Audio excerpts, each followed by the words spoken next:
Operation सिंदूर के बाद पाकिस्तान की सेना पूरी तरह से घबरा गई है, भयभीत है, डरी है। अब पाकिस्तान की सेना का मनोबल बढ़ाने के लिए पाकिस्तान के क्रिकेटर सामने आए हैं।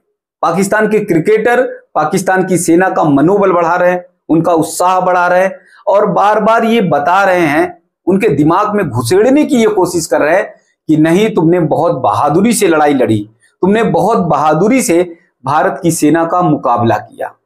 अब समझिए कि पाकिस्तान की सेना का मनोबल इतना कमजोर है कि भारत से एक युद्ध में ही वो पूरी तरह से परास्त हो गई, पूरी तरह से घुटने टेक दिए और उसका मनोबल बढ़ाने के लिए पाकिस्तान के क्रिकेटरों को सामने आना पड़ा।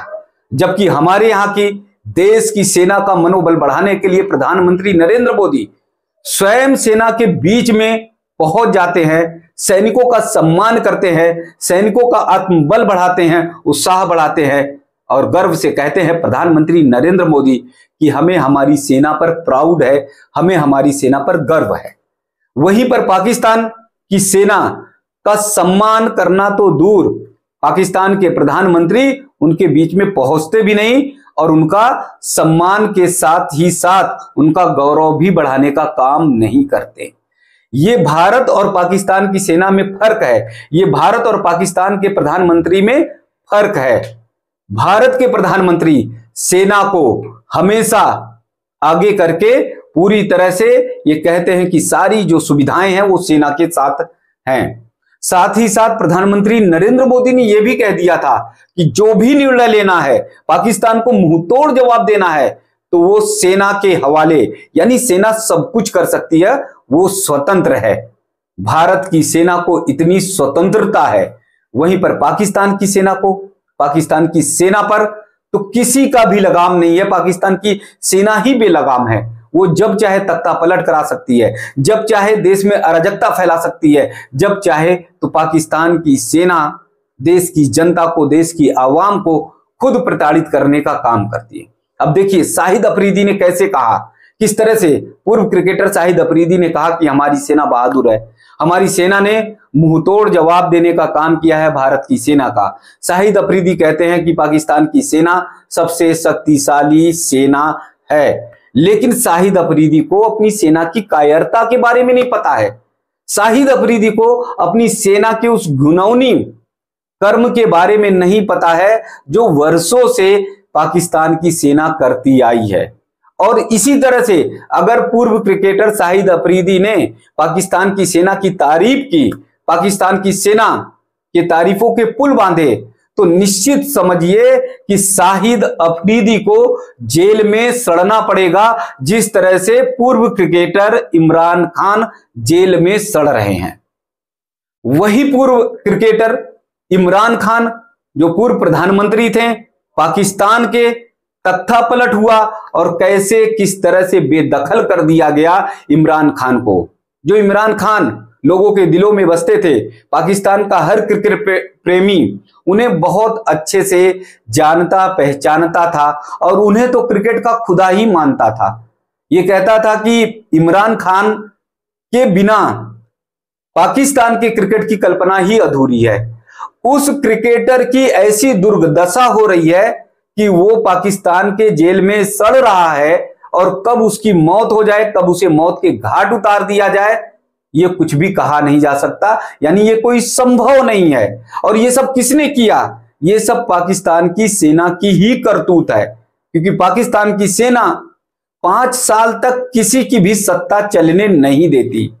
जब मन आता है, जिस समय मन आता है, पाकिस्तान की सेना तख्ता पलट देती है और फिर उस राष्ट्रपति प्रधानमंत्री को जेल भेजना ही भेजना तय है। या तो गोली में मारे जाएं या फिर वो जेल में सड़े। यही हाल वर्तमान में पाकिस्तान के पूर्व क्रिकेटर, पूर्व प्रधानमंत्री इमरान खान का है। इमरान खान की क्या स्थिति हो रही है, क्या हालत है, ये बता पाना बहुत मुश्किल है, क्योंकि लगातार तमाम तरह की उनकी खबरें आती हैं। कई बार मौत की खबरें आती हैं कि इमरान खान की मौत हो गई और इमरान खान जो है हमेशा हमेशा के लिए विदा हो गए। ऐसे हालात में जिस सेना ने पाकिस्तान के क्रिकेटर इमरान खान की ये हालत की, इमरान खान को जेल में भेज दिया और आज इमरान खान किस स्थिति में हैं, कैसे हैं, किसी को भी पता नहीं चल पा रहा, उनकी पार्टी के कार्यकर्ताओं को नहीं पता चल पा रहा है, उसी सेना की बहादुरी के गुण गाते हुए पूर्व क्रिकेटर शाहिद अफरीदी पूरे पाकिस्तान में नाच रहे हैं, पूरे पाकिस्तान में जश्न मना रहे हैं कि पाकिस्तान की सेना ने बहुत बहादुरी का काम किया, पाकिस्तान की सेना ने बहुत शक्तिशाली तरीके से भारत का मुंह तोड़ जवाब दिया। शाहिद अफरीदी छिपाना चाह रहे हैं अपनी सेना की उस कायरतापूर्ण हरकत को। शाहिद अफरीदी को यह पता नहीं है कि 50 से अधिक पाकिस्तानी सैनिक मारे गए हैं ऑपरेशन सिंदूर के तहत। शाहिद अफरीदी को यह पता नहीं है कि 100 के करीब आतंकी ढेर हो गए हैं ऑपरेशन सिंदूर के तहत। और यह भी जान लेना चाहिए शाहिद अफरीदी को अपनी बहादुर सेना के बारे में कि कैसे 1947 के बाद जब पाकिस्तान बटा, एक नए राष्ट्र, एक नए देश के रूप में बना, तो वहां की सेना कैसे किस तरह से बहादुरी के कारनामे करती आ रही है। यही पाकिस्तान की सेना ने 1971 में पूर्वी पाकिस्तान को नर्क बना दिया। पूर्वी पाकिस्तान में महिलाओं के साथ रेप किए गए, पूर्वी पाकिस्तान में महिलाओं के साथ यातनाएं की सारी सीमाएं पार कर दी गई। पूर्वी पाकिस्तान में छोटी छोटी बच्चियों तक को छोड़ा नहीं गया, लाखों की संख्या में लोग मारे गए। और तब जाकर 1971 में पाकिस्तान के लोगों ने, यानी पूर्वी पाकिस्तान के लोगों ने युद्ध किया और युद्ध करके भारत की मदद से एक राष्ट्र बना। यानी पूरी तरह से पाकिस्तान के ही लोग पाकिस्तान की सेना से परेशान थे, पूरी तरह से पाकिस्तान के ही लोग पाकिस्तान की सेना से छुटकारा पाना चाह रहे थे। लेकिन भारत ने साथ दिया, तब कम से कम पाकिस्तान की पूर्वी जो हिस्सा था वो बांग्लादेश के रूप में बन पाया। तो ये पाकिस्तान की सेना के कारनामे हैं, बहादुरी के कारनामे जो शाहिद अफरीदी कर रहे हैं। उन्हें इतिहास झांक लेना चाहिए और तब समझना चाहिए कि पाकिस्तान की सेना कितनी मजबूत है। और तो और 1971 में ही 90,000 के करीब पाक सैनिकों ने घुटने टेक दिए थे और भारतीय सेना के पैरों पर गिरकर जिंदगी की भीख मांग रहे थे। यह है पाकिस्तान की सेना। शाहिद अफरीदी को इसके बारे में जानना चाहिए। शाहिद अफरीदी को जानना चाहिए कि कैसे पाकिस्तान की सेना बलूचिस्तानियों पर अत्याचार की सारी सीमाएं पार करती जा रही है, कैसे बलूचिस्तान के लड़कियों को, छोटी छोटी बच्चियों को लाया जाता है, उनके साथ यातनाएं दी जाती हैं, उनके साथ रेप किए जाते हैं, उन्हें मारा जाता है, पीटा जाता है, उन्हें बहुत बेरहमी से यातनाएं दी जाती हैं। तमाम बार तो ऐसी भी बात आई कि जो लड़कियां मानती नहीं पाकिस्तानी सेना, पाकिस्तानी आर्मी की बातों को, उन लड़कियों के शरीर पर ड्रिल की जाती है, ड्रिल मशीन से छेद किया जाता है, उनके शरीर को छेदा जाता है और फिर उन्हें मौत के लिए तड़पते हुए छोड़ दिया जाता। कैसे पाकिस्तान की सेना बहादुर हो सकती है, कैसे पाकिस्तान की सेना वीर हो सकती है? जो सेना बच्चियों को नहीं छोड़ रही, जो सेना लड़कियों को नहीं छोड़ रही, जो सेना पाकिस्तान की महिलाओं को नहीं छोड़ रही, वो सेना कैसे बहादुर हो सकती है? शाहिद अफरीदी को लगता है कि जेल में जाना है इमरान खान के साथ। उन्हें लग रहा है शाहिद अफरीदी को कि उनके साथी, उनके दोस्त, उनके क्रिकेटर इमरान खान जेल में अकेले हैं, इसलिए पाकिस्तान की सेना की बहादुरी के गुण गाएं और फिर वो भी जेल में जाएं। और जिस तरह से तन्हाई काट रहे हैं इमरान खान, उस तन्हाई को कम करने का काम करें। और इसीलिए शाहिद अफरीदी पाकिस्तान की सेना के तारीफ करते हुए थक नहीं रहे हैं। शाहिद अफरीदी को जानना चाहिए कि पाकिस्तान की सेना कैसे पीओके में लोगों के साथ अत्याचार कर रही है, कैसे सिंधु में, पश्तून में, तमाम जगहों पर अत्याचार की सारी सीमाएं पाकिस्तान की सेना पार करती जा रही है।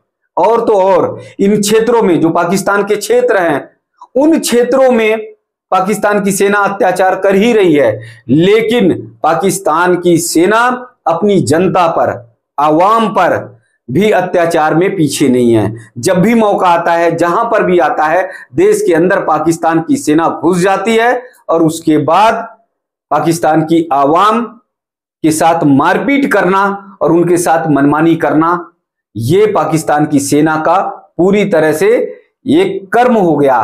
कर्म तो नहीं कहेंगे, ये पाकिस्तान की सेना की एक घिनौनी हरकत हो गई, जो लंबे समय से पाकिस्तान की सेना करती चली आ रही है, जिसका कोई सिद्धांत नहीं, जिसका कोई आचरण नहीं, जिसके अंदर कोई व्यवहार ही नहीं, वो सेना कैसे बहादुर हो सकती है।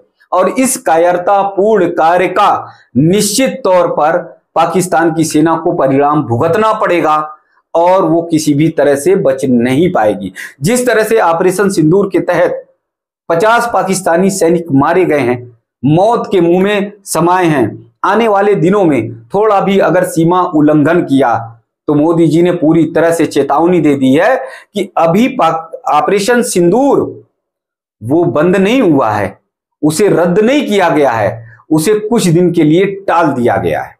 अगर किसी भी तरह से पाकिस्तान ने हरकत की तो फिर ऑपरेशन सिंदूर के ही तहत पाकिस्तान की सेना को, पाकिस्तान को मुंहतोड़ जवाब दिया जाएगा। तो जो सेना पाकिस्तान के नागरिकों के अधिकारों का हनन करती है, जो सेना मौका आने पर तख्ता पलट करा देती है पाकिस्तान का, जो सेना मौका आने पर अकूत संपत्ति जमा करने का काम करती है, और जो सेना पाकिस्तान का मौका पाने पर संपत्ति इकट्ठा करने के बाद अपनी जान की दुहाई मांगते हुए अपने जान को बचाने के लिए, अपने जीवन को बचाने के लिए युद्ध क्षेत्र से ही भाग जाती है, वो सेना कैसे बहादुर हो सकती है। पाकिस्तान का आर्मी चीफ जब युद्ध हो रहा था तब वो अचानक गायब हो गया, उसने अपने परिवार को विदेश में शिफ्ट कर दिया, अपने रिश्तेदारों को एक सुरक्षित स्थान पर शिफ्ट कर दिया, और फिर वो किसी तरह से नजर आया। उसके चेहरे बार बार गिरे हुए थे, पाकिस्तान की जनता उसे लताड़ रही थी, पाकिस्तान की जनता बार बार आर्मी चीफ से ये कह रही थी कि तुम्हारे ही कारण भारत ने ऑपरेशन सिंदूर किया है, तुम्हारे ही कारण हम लोग युद्ध के मुंह में पहुंच गए हैं।